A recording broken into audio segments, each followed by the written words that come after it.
មិនមើលសាលាផ្សេង ចាគឺចំនួនដីធ្លីម្ចាស់ខ្លាចជនជាប់ចោតរឿងរ៉ាវចំនួនដីធ្លីមួយកន្លែងដែលស្ថិតនៅក្នុងភូមិក្បាលកោះអង្លូភូមិក្បាលកោះអន្លង់ចិនឃុំកោះអន្លង់ចិនស្រុកផ្អាងខេត្តកណ្ដាលដែលត្រូវបានចៅក្រមជំនុំជម្រះសាលាដំបងខេត្តលោកហ្វិនវីរៈចាសម្រាប់ឲ្យដើមចោតឈ្មោះហ្វ្រៀងហ្វ្រូភេទប្រុសអាយុ53ឆ្នាំឈ្នះក្តីទៅលើចុងចោតឈ្មោះហៀងហ៊ុចចាទៅហើយនោះបែរជាដីកាព្រមត្តនមួយផ្សេងទៀតបង្គាប់ឲ្យនាំខ្លួនដើមចោតលើសំណុំរឿងព្រមត្តនទៅវិញលោកហ្វ្រៀងហ្វ្រូបានរៀបរាប់ឲ្យដឹងថា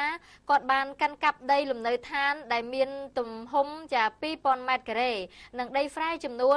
1400ម៉ែត្រការ៉េតាំងពីអំឡុងឆ្នាំ1984ដល់1985មកម្លេះហើយថែមទាំងមានចុងសន្លឹកពាក្យស្នើសុំកាន់កាប់ប្រើប្រាស់ដីធ្លីដែលចេញដោយអាជ្ញាធរឃុំនិងប្រធានការិយាល័យកសិកម្មស្រុកកាលពីឆ្នាំ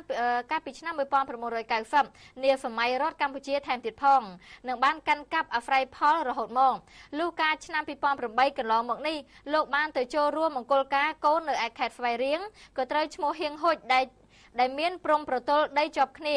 លួចចូលកាប់ឆ្ការព្រៃទន្ទ្រានយកដីរបស់គាត់ហើយគាត់ក៏បានប្តឹងឲ្យអាជ្ញាធរជួយដោះស្រាយរហូតប្តឹងទៅតុលាការហើយតុលាការបានសម្រេចឲ្យគាត់ឈ្នះក្តីកាន់កាប់លើដីទំហំ1400ម៉ែត្រការ៉េនោះកាលពីឆ្នាំ2013ប៉ុន្តែភាគីហៀងហ៊ុចមិនព្រមអនុវត្តតាមនឹងនៅតែព្យាយាមចូលមកកាន់កាប់ដោយបានចូលមកដាំដំណាំនិង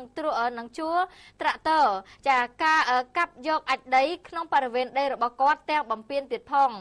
ចាលោកហ្វ្រៀងហ្វ្រូបានបញ្ជាក់ថាដីស្រែរបស់លោកដែលមានទំហំ1400ម៉ែត្រការ៉េនោះមានទំហំ15គុណនឹង96ម៉ែត្រដែលមានព្រំប្រទល់ខាងជើង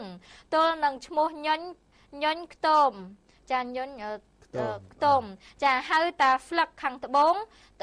ហៅតាហ្វ្លឹកចំណែកខាងត្បូងទល់នឹងដីលំនៅឋានរបស់គាត់ខាងលិចទល់នឹងឈ្មោះហេងខែមនិងខាងកើតទល់នឹងហៀងហ៊ុចលោកបានបញ្ជាក់ដែរថាដោយសារមានការរំលោភពីអ្នកនៅព្រំក្បែរខាងសពថ្ងៃដីរបស់ខ្ញុំទទឹងនៅសល់តែ14ម៉ែត្រពីទឹកតែប៉ុណ្ណោះចាហើយបើតាមការវាស់កំណត់របស់សរិយោដីស្រុកកាលពីឆ្នាំ2013នោះគឺកាត់ដីរបស់ខ្ញុំដូច្នេះខ្ញុំមិនសុខចិត្តទេព្រោះព្រមប្រទល់ខ្ញុំទល់នឹងឈ្មោះញញខ្ទមចំណែកឯលោកហៀងហ៊ុចដែលជាចុងចោតមិនបាននៅផ្ទះនោះទេប៉ុន្តែលោកបានបកស្រាយបំភ្លឺតាមទូរស័ព្ទថាលោកហ្វ្រៀងហ្វ្រូបានប្តឹងគាត់5ទៅ6ឆ្នាំមកហើយលោកហ្វ្រៀងហ្វ្រូទើបតែមកនៅឆ្នាំ1988នេះទេហើយរដ្ឋបានចែកដីលំនៅឋានចំនួន2000ម៉ែត្រការ៉េនិងដីស្រែ1400ម៉ែត្រការ៉េដូចគ្នាដែលទល់នឹងអូដូចគ្នាក្រោយមកលោកបានទិញដីបន្ថែមបន្តពីកន្ទុយដីរបស់ហ្វ្រៀងហ្វ្រូពីម្ដាយដែលរុករៀនព្រៃក្នុងតម្លៃ2000រៀលចាកាលពីឆ្នាំ1990ដោយមិនមានឯកសារអ្វីនោះទេចាយោងតាមហ្វាល់ក្រមរបស់តុលាការខេត្តដែលចេញដោយចៅក្រមជំនុំជម្រះ